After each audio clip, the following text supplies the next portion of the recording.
Halo, saya Pride Stopani, seorang nutrisionis. Nah, pada kesempatan ini saya ingin menyampaikan terkait dengan plant-based diet.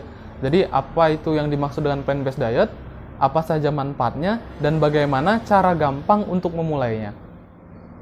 Nah, belakangan ini, pola makan konsumsi tinggi gula, tinggi lemak, dan tinggi natrium terjadi di masyarakat. Akibatnya, angka kenaikan berat badan termasuk juga obesitas dan juga penyakit degeneratif seperti diabetes mellitus meningkat. Sehingga perlu sebuah diet atau tren diet yang memang dapat mencegah berbagai penyakit tersebut, termasuk juga menurunkan berat badan. Ada beberapa alasan orang ingin memulai plant-based diet. Yang pertama yaitu karena ingin menjaga kesehatan atau menurunkan berat badan. Yang kedua, karena peduli dengan kesejahteraan hewan. Dan yang ketiga, yaitu ingin mengurangi jejak karbon yang berdampak pada lingkungan. Alasan lainnya yaitu orang ingin memulai plant-based diet, salah satunya karena mengikuti selebriti atau idolanya, mengikuti media sosial, atau karena mengikuti tren film dokumenter, seperti salah satu film yang berkaitan dengan vegan, vegetarian, atau plant-based diet, yaitu The Game Changers. Terlepas dari apapun alasan seseorang ingin memulai plant-based diet, yang paling penting yaitu bagaimana cara memenuhi kebutuhan gizi melalui diet ini. Jadi, apa yang dimaksud dengan plant-based diet?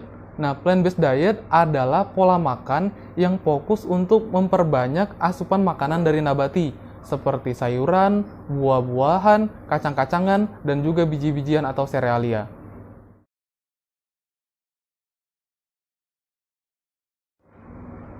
Ada berbagai kategori plant-based diet. Yang pertama yaitu vegetarian. Jadi vegetarian juga sering disebut ovo-lacto-vegetarian. Artinya, orang yang banyak mengonsumsi sayuran dan buah-buahan serta bahan nabati lainnya, akan tetapi masih mengonsumsi telur dan juga susu. Kategori yang kedua yaitu vegan. Jadi untuk vegan hanya konsumsi makanan yang bersumber dari nabati. Jadi tidak konsumsi daging, telur, ikan, bahkan madu sama sekali. Dengan alasan etika terhadap lingkungan, etika terhadap hewan, dan berbagai tujuan diet lainnya. Kategori lainnya yaitu ada pescatarian, flexitarian, dan juga whole food plant-based. Jadi sebenarnya ada banyak kategori plant-based diet, cuman yang paling populer yaitu vegan dan juga vegetarian.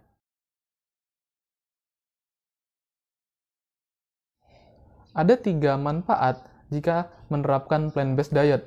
Yang pertama yaitu dapat menjaga berat badan. Berbagai penelitian menunjukkan bahwa dengan konsumsi tinggi sayuran, buah, dan juga produk nabati akan berdampak pada penurunan berat badan.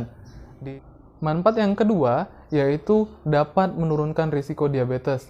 Sudah banyak penelitian yang membuktikan bahwa dengan konsumsi sayuran dan buah dalam jumlah banyak yaitu 5-6 porsi per hari dapat mengontrol kadar gula darah sehingga risiko untuk terjadi diabetes semakin rendah.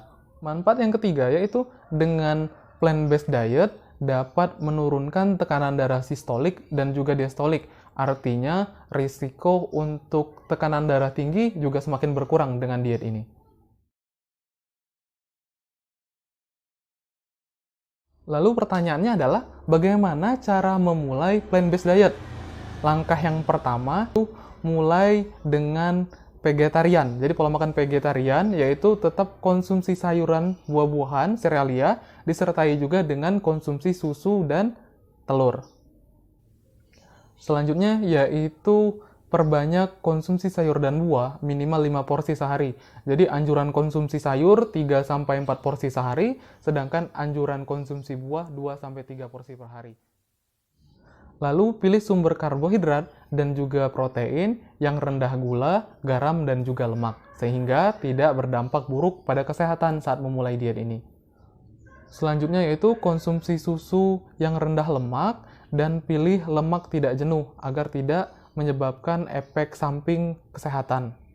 Kesimpulannya yaitu ketika mulai merebaknya tren plant-based diet ini, yang paling penting diperhatikan yaitu jangan memulai diet ini tanpa ada panduan yang jelas, baik itu dari dokter ataupun dari ahli gizi, baik nutrisionis maupun dietitian.